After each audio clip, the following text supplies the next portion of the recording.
Paling lama ditugasin itu jangka waktunya berapa lama? Di Semeru, di Lumajang. Oh, itu paling lama ya? Iya, itu kita hampir 3 bulanan kalau nggak salah.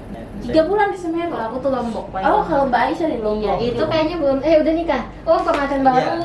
Pengantin Iya. baru sudah LDR, sudah LDR ke daerah bencana. Cuman aku happy.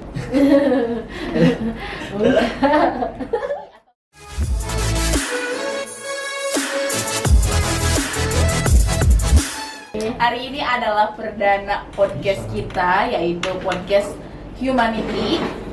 Podcast yang berisi tentang dunia kerelawanan. Hari ini kita kedatangan tamu spesial dari Akal Peduli. Kita perkenalkan dulu ya, sahabat peduli. Baik. Sekarang kita akan ketemu dengan Mbak yang satu ini, yang namanya siapa, Mbak? Silakan di kamera, Mbak. Halo, aku namanya Aisyah. Ini partner hidup aku. Ya, saya perkenalkan, nama saya Ai. Oke, Bang Aik dan Mbak Aisyah ya. Kalau Iya. di dunia relawan itu kita biasanya dipanggilnya Bang atau kalau ceweknya itu Mbak ya.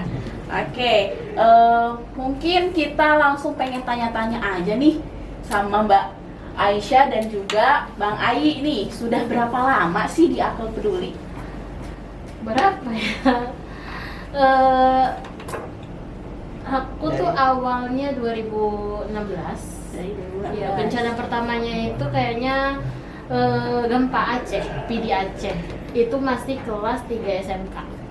Kelas 3 SMK sudah gabung menjadi relawan. Wah, Masya Allah ya. Kalau Bang Ai sendiri nih dari kapan nih gabung menjadi relawan? Saya dari kapan ya? Dari pas nganter-nganter ya. Nganter waktu itu kan istri sibuk gitu. Sibuk di ada panggilan dari relawan itu. Nah, saya ngojekin. Nganterin. Oh, gitu. Jadi pas sudah nikah kan apa-apa emang harus izin suami ya. Mau nggak, boleh nggak aku ke Akal gitu, lagi ada ini itu segala macam gitu. Boleh, kalau misalnya dia lagi nggak sibuk itu diantar ke sini. Dibandingin habis diantar pulang kan jaraknya jauh. Oke lah, oke ikut sama aku kalau dia lagi nggak bentrok sama jam kerjanya. Oh, berarti lebih dulu Mbak Aisyah ya di dunia relawan daripada Iya, Bang Ai sendiri ya. Iya. Oke. Berarti sebelum nikah ini Mbak Aisyah itu udah terjun di dunia relawan lebih dari SMK ya. Keren loh Mbak itu. Masya Allah ya. Masya Allah. Oke, sekarang kalau di Akal Peduli itu jadi bagian apa Mbak?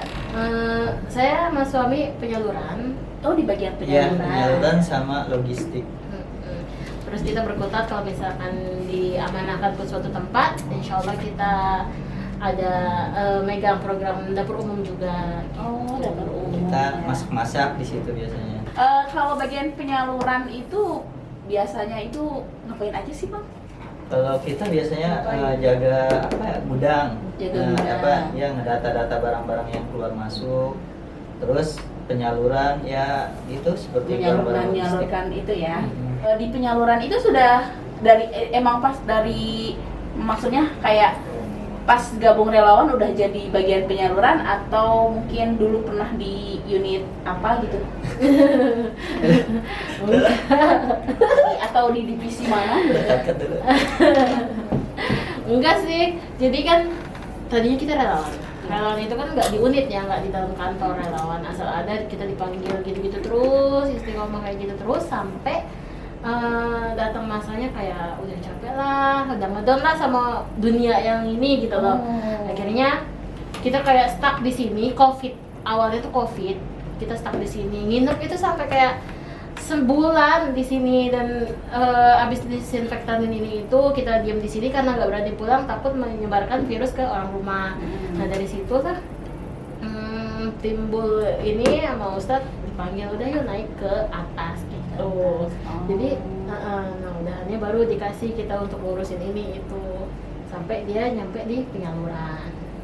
Terus selain di Akal Peduli pernah nggak jadi relawan di NGO lain gitu? Enggak. Kalau saya pribadi sih enggak ya.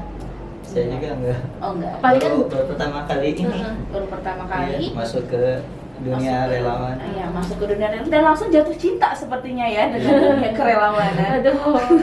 Benar-benar. Kayaknya kalau ngelihat Mbak Aisyah dengan Bang Ayi itu kayak udah mendarah daging gitu dengan dunia relawan. Kayaknya kalau jadi relawan tuh kayaknya aku banget gitu.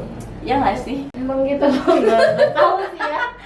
Mungkin penilaian orang ya, cuman kalau aku sih flat aja. Emang sukanya itu karena biasa lah, kita kan hidup naik turun ya. Ada problem di rumah yang bikin aku tuh males di rumah gitu loh. Aku males di rumah daripada aku pergi keluar yang gak jelas kan. Waktu itu aku minta sama Pak Edi, Pak, kalau mau berangkatnya relawan saya ikut lah gitu loh, dibanding saya harus pergi kabur-kaburan ya. Nah udah gitu, jadi pertama kali saya jadi relawan itu ke Aceh, izin sama orang tua tuh pas udah di Gojek, udah di motor mau ke Akal, mau ke Tebet. Ma, aku pamit, mau kemana? Ke Aceh. Loh, mau ke Aceh kok kayak mau ke warung gitu kan. Yang benar gitu. Iya, benar. Iya, ada apa emang? Mau jadi relawan, pilih gempa gitu-gitu doang sih, flat gitu doang. Ya Allah, gitu pulang sebelum berangkat pulang gitu. Nah, tapi karena ibu aku tuh dari awal menghormati semua keputusan aku, akhirnya ya udah kalau emang mau pergi jadi relawan baik-baik sana ya, berangkat selamat, pulang harus selamat gitu. Suka dukanya menjadi relawan itu kayak gimana sih? Sukanya ya senangnya itu kita bisa bantu ini. Oh, senangnya karena kita bisa orang-orang yang bantu. iya kena musibah Mm. kayak gitu aja. Kayak Sukanya kayak ini udah panggilan dari dalam ya, jadi suka. Jadi kalau misalkan ada satu bencana saya nggak turun tuh kayak kenapa sih gue nggak turun gitu. Dan itu siapapun yang lagi di sana, misalkan tim asesmen atau siapa atau ketua kita, itu saya cek terus, Ustaz saya mau datang, saya mau ikut sampai dapat tiket, pokoknya gitu. Itu sukanya. Kalau dukanya mungkin apa ya, kita nggak banyak waktu buat orang rumah. oh iya Pasti. Dan sampai saya tuh kayak di rumah 2 hari, di luar tuh bisa sampai 2 bulan, 3 bulan gitu. Jadi tiba-tiba ngeliat ponakan, oh kok dia udah lulus, kemarin masih baru antar ini sekolahnya gitu, gak bisa ngeliat perkembangan ini. Cuman aku happy, dan ya sekarang kan udah modern semua ya. Berarti happy-nya itu karena kita bisa apa ya, intinya tuh bisa menyebarkan manfaat kita. Jadi itu sih. kita bisa menjadi khairun nas anfa'uhum linnas ya. Nah. Alhamdulillah. Oke, sekarang itu aku pengen nanya nih, kan Mbak Aisyah sama Bang Ai itu sering ditugasin misalkan untuk dapur umum, untuk misalkan menjadi tim yang bantu recovery di sana di bencana itu sendiri gitu ya. Iya. Paling lama ditugasin itu jangka waktunya berapa lama? Dan apa ya, gimana ya, paling lama itu dari kapan sampai kapan gitu? Kayaknya sih paling lama di waktu kemarin tuh ya. Dan di mana gitu? Di Semeru, di Lumajang. Oh, itu paling lama ya? Iya, itu kita hampir 3 bulanan kalau nggak salah ya. 3 bulan di Semeru? Iya. Oh, nah itu gimana tuh dia kalau di Semeru? Bapak ini di Semeru, kalau aku tuh Lombok. Oh, kalau Mbak Aisyah di Lombok. Iya, itu kayaknya belum, udah nikah. Oh, pengantin baru. Iya. Pengantin Iya. baru sudah LDR, sudah LDR ke daerah bencana, dan Iya. itu panjang waktunya. Masya ya. Allah deh. Pokoknya sampai Berapa kayak- bulan Mbak itu? Aku ya 3 bulan setengahan. 3 bulan setengah di Lombok. Bang Ainya nggak ikut kenapa? Karena kan saya masih kerja di kerja. tempat lain. Oh, masih kerja di Iya. tempat lain. Masih kerja, belum terpanggil hatinya, tapi udah nganter-nganterin saya tuh. Ah. Nah, saya juga diantar ke bandara sama beliau gitu. Iya. Jadi emang diridoin sih perginya. Cuman ya waktu ke Lombok itu yang pertama kali saya tugas setelah nikah. Jadinya kayaknya luar biasa deh, ini sakitnya luar biasa. Benar-benar harus apa ya? Ada sesuatu yang harus dikorbankan ya gitu. Dan itu pas lagi takbiran Idul Adha, dia ini nggak ada kabar ceritanya. Emang laki-laki emang cuek gitu ya, nggak ada kabar. Sedangkan saya tuh orangnya butuh tahu Iya, dia iya. gimana. Dan itu kayak pengen nangis juga tuh, menggigil. Emang Iya. Lombok itu kalau pagi tuh terang itu bener panas, kalau malam tuh bisa bikin menggigil gitu. Ditambah dengan dia yang lost contact, dan ditambah dengan gempa susulan yang hampir 100. Oh iya, pas itu gempa ya Lombok. Oh, kalau Mbak Ais berarti yang terlama itu di Lombok, waktu itu ada bencana gempa. Kalau Bang Ais sendiri itu yang Di Semeru. di Semeru, yang itu erupsi ya waktu Erupsi. itu. Iya, Oh iya, iya. erupsi. Kemarin kan ya masih. Iya, belum. Awal 2022 ya. Iya, Desember. Desember menuju Oh iya, Januari. iya. Desember menuju Januari. Oke. sekarang ada nggak sih kisah yang paling misalkan menyedihkan atau enggak yang paling berkesan di hati sampai saat ini masih nempel gitu waktu misalkan Mbak Ais sama Mbak Ai di lokasi bencana atau enggak di lokasi pengungsian luka gitu. Iya, apa ya hal-hal yang paling menyedihkan sampai sekarang masih mungkin teringat atau enggak dari pengungsi itu sendiri atau siapa gitu, ada nggak sih? Ya, waktu itu pernah kayak tuh ini ketemu nenek-nenek yang di pas banjir. Ya. Waktu itu kita cuma ngasih nasi bungkus doang gitu. Tapi nenek itu ngerasa bahwa nasi itu gimana gitu. Karena dia juga udah nggak bisa masak, kompornya udah basah apalah gitu semuanya. Itu dia ngerasa senang banget sampai doanya itu panjang banget gitu buat kita. Padahal kita cuma ngasih nasi, kita cuma menyediakan makanan untuk mereka, tapi mereka seperti apa ya, sangat kayak terbantu mendapetin gitu. gitu. Sangat merasa bersyukur gitu dengan adanya kita ya. Alhamdulillah. Kalau aku dulu kalau di lapangan itu kebanyakan rasa takut orang tua sakit kita nggak ada. Bahkan waktu itu mertua aku lagi keluar masuk rumah sakit ya. Iya. Jadi waktu itu abah itu udah pipisnya tuh pakai kateter dan itu harus diganti seminggu sekali. Jadi saya tuh cuman ditelepon ini jadwal ganti nih gitu ya, minta tolong dulu ya. Mungkin ya kita anak gitu ya nggak bisa lepas tangan banget, tetap kita kontrol, tetap kita ya ibaratnya dalam tanda kutip ngirim lah gitu, ya udah nih buat kateternya gitu. Dan itu sampai saya tuh takut ayah itu kejadian kayak ayah saya yang kandung. Karena waktu ayah saya kandung saya tuh lagi tugas di Aceh. Sore itu saya pergi dari dari Jakarta deh, nggak tahu kayaknya Soekarno Hatta ke Aceh. Malam saya nyampe sana, besok pagi saya dikabarin sama Om, yang sabar ya, ayah udah nggak ada gitu. Nah terus saya nggak mau kejadian kayak gitu, jangan sampai saya disalahkan sama pihak dari keluarga suami. Gara-gara sekarang suaminya ikut relawan nih sampai dia nggak bisa ngantarkan ayahnya seperti saya gitu. Itu yang saya takut gitu ya, takut banget waktu itu ayah udah sakit-sakitan. Kayaknya saya bilang sama Allah, ntar dulu deh ya Allah gitu, saya lagi ngehandle ini gitu ya. Kalau mau pergi, ayo nggak apa-apa, tapi di dekat saya, di pelukan saya gitu.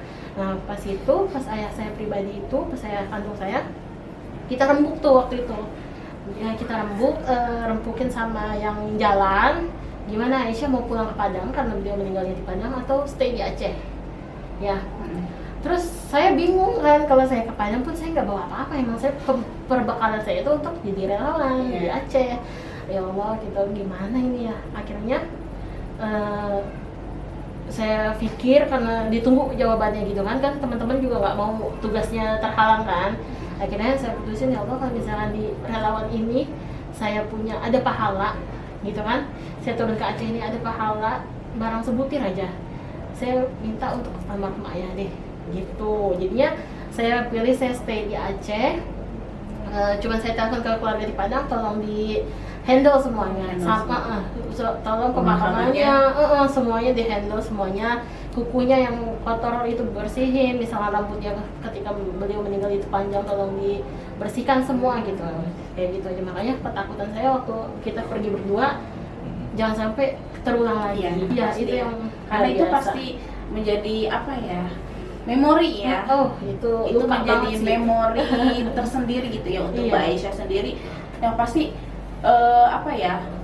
dukanya itu ya karena kita memang sedang mendampingi orang-orang yang sedang membutuhkan kita sebagai relawan, tapi kita tidak bisa mendampingi keluarga kita itu sendiri yang paling ya Allah. Iya. Waktu terakhir Abah mau ke rumah sakit, saya masih di atas gunung. Cipendawa, Gunung Cipendawa longsor. Iya. Aku peduli lagi bangun masjid, saya dapat tugas buat itu tuh, monitoring tukang-tukang. Diminum nih. Silakan. Maaf. Dari tadi belum dipersilakan ya.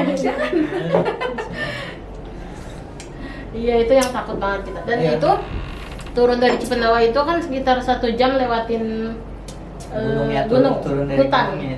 Hutan. Dan itu jam berapa ya malam? Maghrib ya, mau maghrib itu benar-benar malam asli. Dan itu kita turun ke bawah. Beliau doang. Iya, dia doang. Saya di sini di kantor. Nah, saya pergi sama ada teman kita Bang Jalal langsung dari Jakarta, dari kantor Apple pakai ambulan. Beliau dengan trip langsung dari lokasi ke rumah gitu. Luar biasa ya. Masya Allah perjalanannya.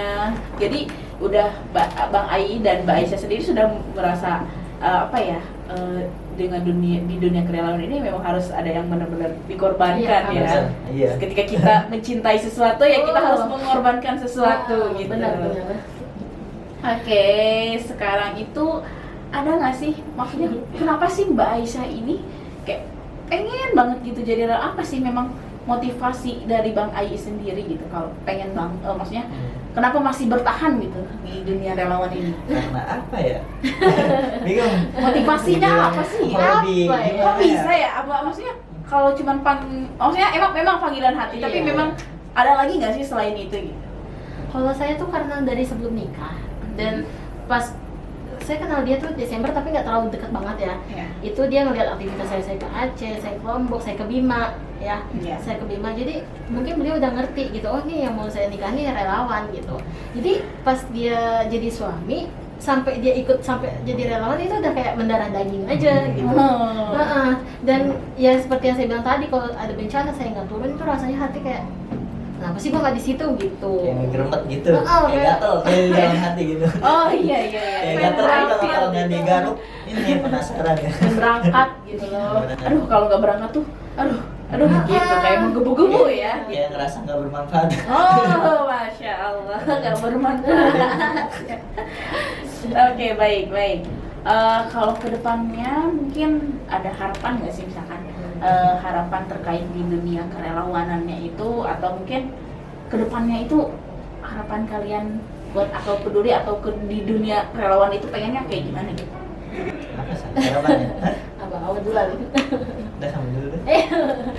Aku kalau buat Akal Peduli, karena kita itu sistemnya kekeluargaan ya, udah keluarga kita jangan ganti-ganti lagi.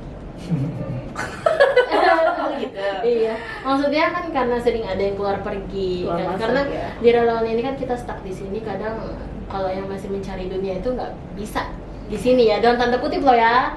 Jadi kadang mereka pergi gitu, ya kita nggak bisa ngapa-ngapain karena mereka punya mimpi gitu. Iya. Nah, tapi saya suka sama formasi yang sekarang, keluarga saya yang sekarang. Ibaratnya saya di rantau ini keluarga saya ya Akal Peduli, saya sakit di sini, saya sehat di sini, saya kerja di sini. Nah, kalau untuk relawanan yang secara menyeluruh, secara nasional ya lebih maju lagi, dan kita yang penting bisa rempuk ya, bisa itu bisa saling semua NGO bisa di bawah satu payung yang memang kekeluargaan juga gitu Iya. loh. Dan semuanya bisa ini ya. Ya, saling bapak-bapak ini apa? Kalau bersinergi. saya Ah. ya paling iya lebih bersinergi lagi dengan banyak NGO lain biar makin kuat dan makin besar. Keren ya, masya Allah ya, tepuk tangan buat narasumber kita hari ini, masya Allah, dari relawan Akal Peduli, keren ya. Baik, itu adalah apa ya, kisah-kisah menjadi relawan selama menjadi relawan ya guys ya. Mungkin apa ya, banyak hal yang bisa kita dapatkan dari sumber inspirasi kita nih, Mbak Aisyah dan Bang Ai, masya Allah ya. Semoga Allah selalu merahmati langkah kaki Amin. kita semua gitu. Amin. Semoga hajat-hajatnya terkabulkan